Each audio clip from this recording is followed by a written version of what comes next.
गरम मसाला तो हम मार्केट से लाके भी इस्तेमाल करते हैं और घर में भी बना सकते हैं। कभी बाहर से जब हम कोरमा या कबाब पुलाव खाते हैं तो उसका क्या ही टेस्ट होता है। उसका सारा कमाल ना गरम मसाले का होता है। बहुत ही प्यारी आंटी मेरी दोस्त हैं और उनके हाथ का गरम मसाला क्या ही मजे का है। रेसिपी मैं आपसे शेयर करती हूँ इंशाल्लाह। 1 कप सफेद जीरा लिया है, धो लिया था, सुखा लिया था और उसके बाद इसको भूना है। उसके बाद बारी आ जाती है छोटी इलायची की, ये है 10 ग्राम। फिर जी आ गए बादियान के फूल, ये थे 7 ग्राम और तेजपात इनका कोई वेट नहीं था, ये तकरीबन 7 पत्ते थे। आंटी ने मुझे कहा कि आप जायफल तोड़ो। जायफल एक गोल सा होता है, मैं वो तोड़ने लगी। फिर बारी आई काली मिर्चों की गोल गोल, ये मैंने डाली 12 ग्राम और उसके बाद आ गई मोटी इलायची। मोटी इलायची डाली थी 5 और उनका वेट बनता था 3 ग्राम। और ये 2 कैमरे इसलिए यूज किए थे कि मैंने कहा था शॉर्ट और दोनों वीडियो बना लूं, लेकिन एक के ऊपर स्केल सही नजर आ रहा था, एक के ऊपर नहीं सही आ रहा था, तो इसलिए फिर मैंने 2 स्केल रख लिए। अब बारी आई लौंगों की। इसके ऊपर तो गाना भी है, लेकिन अगर ये ज्यादा डाल लिए जाए तो गरम मसाला कड़वा हो जाता है।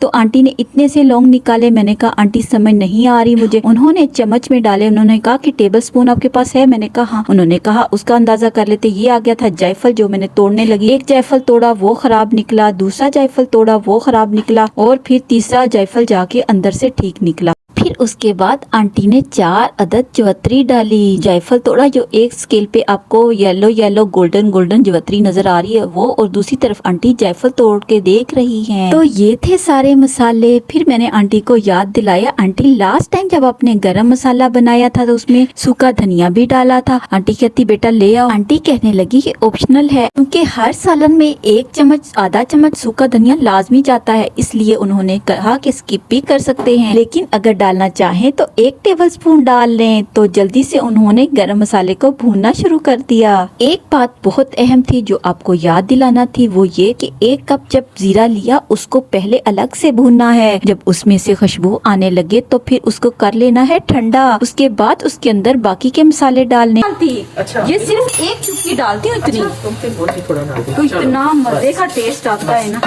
जब गर्म हो गया मैं आपको तो देखी मेरी और आंटी की गपशप। मैं सिर्फ 1 चुटकी डालती हूँ तो इतना मजे का सालन में से खुशबू आती है, कोरमे में से और कबाब में से, बहुत ही जबरदस्त बनते हैं। क्योंकि मैंने रमजान के लिए स्पेशल कबाब बनाने थे तो मैं वेट कर रही थी आंटी का और साथ में कर रही थी गरम मसाले का। आंटी ने कहा बेटा जब ये ठंडा हो जाए तो पीसना। और आंटी ने मुझसे एक बात कही, बेटा मुझे 2 शर्टों के पैटर्न काट दो, एक मेरा और एक मेरी बेटी का। शर्ट का साइज उन्होंने दे दिया तो मैंने 2 शर्ट्स के पैटर्न काट दिए। आंटी को मेरी सिलाई बहुत अच्छी लगती है। बस मैंने यहाँ पे सारा गरम मसाला पीस लिया और छलनी में से छान लिया है। मैंने कहा कि घर से बेहतरीन और कौन सी जगह है जहाँ पे हाइजीन का भी ख्याल रखा जाए। बाहर वाले गरम मसाले में तो अक्सर चूहों की और छिपकलियों की पुप्स होती है, जिसकी वजह से दिल ही नहीं मानता। ये वाला गरम मसाला ईद पे भी काम आएगा। मेहमानों के सामने खोरमा बनाए रमजान में, बेशक मेहमानों की दावत करें, इफ्तार पार्टी करें। इसके अलावा बड़ी ईद के लिए भी ये काफी हो जाएगा। इंशाल्लाह आपको मेरी रेसिपी अच्छी लगी होगी। अगर मेरी रेसिपी अच्छी लगी है तो चैनल को लाइक करें, साथ में करें सब्सक्राइब। और आप मेरी वीडियो किस जगह से देख रहे हैं। छानने के बाद मैंने इसको सबको मिक्सअप कर लिया, क्योंकि कुछ चीजें पहले पीसी गई और कुछ बाद में। मैंने कहा एक जैसा जायका आ जाएगा। इसके बाद मैंने एक पेपर लिया जिसके ऊपर लिखा गरम मसाला। ये ना हो कि बिरयानी मसाला सालन में डाल दूं गरम मसाले की जगह, तो मैंने ऐसा लिख दिया, टेप के साथ जार के ऊपर बना दिया ताकि मुझे याद रहे। और इसके अंदर मैंने सारा गरम मसाला भर दिया। मैं तो कहती हूँ सारी चीजें तो घर में पड़ी होती हैं, तो आप भी एक दफा इस तरह का गरम मसाला लाजमी बनाएं। एक तो साफ सुथराई का ख्याल रखा जाता है, चीजों को धो के और साफ करके इस्तेमाल किया जाता है। 2nd नंबर पे अपने साफ सुथरे हाथ लगते हैं। 3rd नंबर पे, 4th नंबर पे कम पैसों में कम बजट में ढेर सारा गरम मसाला तैयार हो जाता है। ये वाला गरम मसाला फैमिली में आपको बेहतरीन शेफ का अवार्ड दिलवा सकता है अगर आपने ये वाला गरम मसाला बना लिया और बच्चे रेस्टोरेंट को छोड़कर घर पे खाना शुरू करेंगे।